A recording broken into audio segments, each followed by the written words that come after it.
Kirby, this is the earliest that we've ever had the top four stay 1 through 4 1 week to the next. Last week you described the discussion between Georgia and Alabama as spirited. Given what happened last week, how did that change the discussion this week? Well, we spent time on number 1 Georgia and number 2 Alabama. Good test for Georgia against South Carolina. Probably a little better test for Alabama against LSU this week. I would say the margin of separation continues to be close. The difference goes to Georgia because of the win at Notre Dame. So that's a big difference to the selection committee between 1 Georgia, 2 Alabama at this time. How have upsets, look, I know Ohio State wasn't undefeated, but they get throttled by Iowa. Earlier you had Washington lose to Arizona State. You've seen these teams stumble. How have the upsets impacted the way the committee looks at the teams who have not stumbled but might not have the same level of schedule like a Wisconsin, for instance?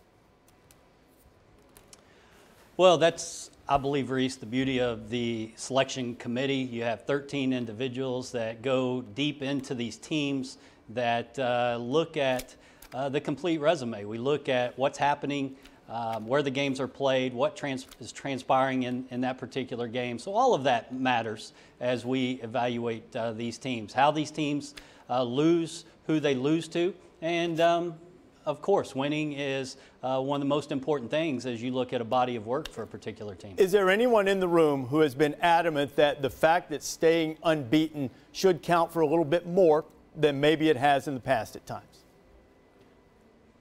You know, everyone in the room stays focused on our charge, and our charge is simple. It's to rank the top 25 teams and ultimately select the very best 4 teams for inclusion into the semifinals. So that's what we keep our focus on. What are the very best football teams? Who are the very 4 best teams in the country this week and throughout the top 25? I know there were other circumstances last year, but when you and I spoke on Selection Sunday, at least one of the reasons that Oklahoma didn't merit more consideration into the playoff picture was that you guys decided they did not have a championship caliber defense. Didn't have any questions about the offense. What is the assessment of Oklahoma's defense and how has that impacted their standing right now?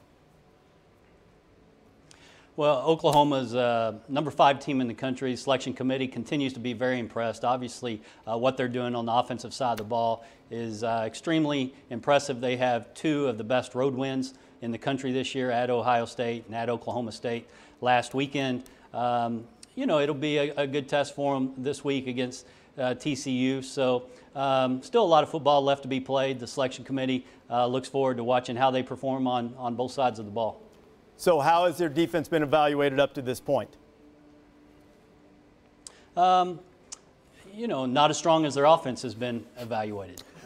So we'll see what happens this week against a very fast TCU team, a TCU team that who's playing great defense. TCU has a defense that hasn't allowed a touchdown in 13 of the last 16 quarters. So look forward to watching Oklahoma build their resume in the weeks ahead. All right, Kirby, always appreciate it. Top 4 staying the same. Kirby Hocutt, the chairman of the College Football Playoff Selection Committee, good enough to join us.